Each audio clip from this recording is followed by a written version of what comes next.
The Psychic Fair. We were driving, the lovely Miss Borengasser and I, past a hotel that's hosting a psychic fair. Unfortunately, I misread the marquee, and I thought it actually said the Psycho Fair, and I quickly floorboarded the accelerator in an effort to get as far away as possible from this dangerous place. I realized the criminally insane deserve their pastimes like everyone else, but I don't really want to be in the vicinity. Moments later, a nice police officer explains that fleeing psychos is not an acceptable defense for doing 65 and a 30.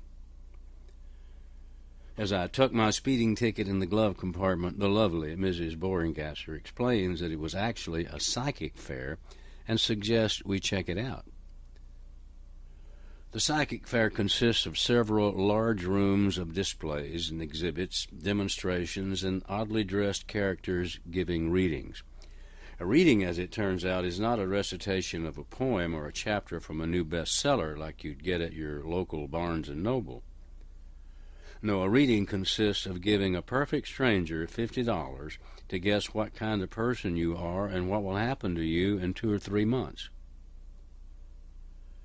There's also a snack bar specializing in healthy eating alternatives with things like tofu on a stick, ginseng, Haagen-Dazs. One booth we visit is nothing but crystals, hundreds and hundreds of crystals. And I'm pretty well up to my karma in crystals. I approached the crystal merchant and he says, "What's your favorite crystal?" "Gale," I replied. He's puzzled. "What powers does it have?" he finally asked. "I'm not sure," I say, "but don't it make your brown eyes blue?" It's then that the lovely Mrs. Borengasser inserts her elbow into my rib cage.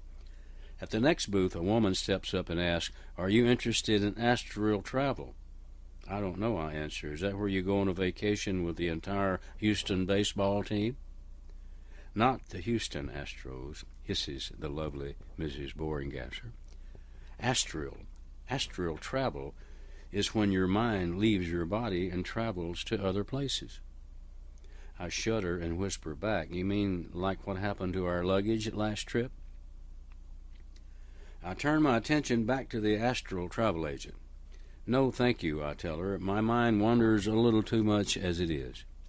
I stop by a phonology booth where a man offers to tell me secrets about myself by feeling the bumps on my head.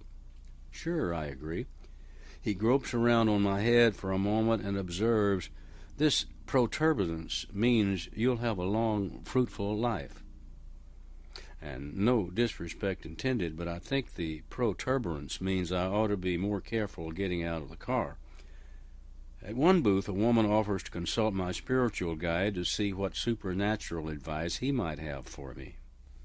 "No, thanks," I tell her. "After the week I've had, I'm not interested in anything he has to say. Besides, if he was so interested in helping me, he should have let me know that the toilet was going to back up." As we amble through the fair, vendors try to sell us healing rocks, books about the paranormal, tarot cards, biofeedback sessions, and conversations with angels, deceased relatives, and Nostradamus. It becomes a little overwhelming and a bit depressing. Later on the way home, the lovely Mrs. Borengasser asks, "How'd you like the psychic fair?" "It was okay," I say, "but now that I've had time to think about it, I might have had more fun at the Psycho Fair." And if silence is consent, the lovely Mrs. Borengasser agrees.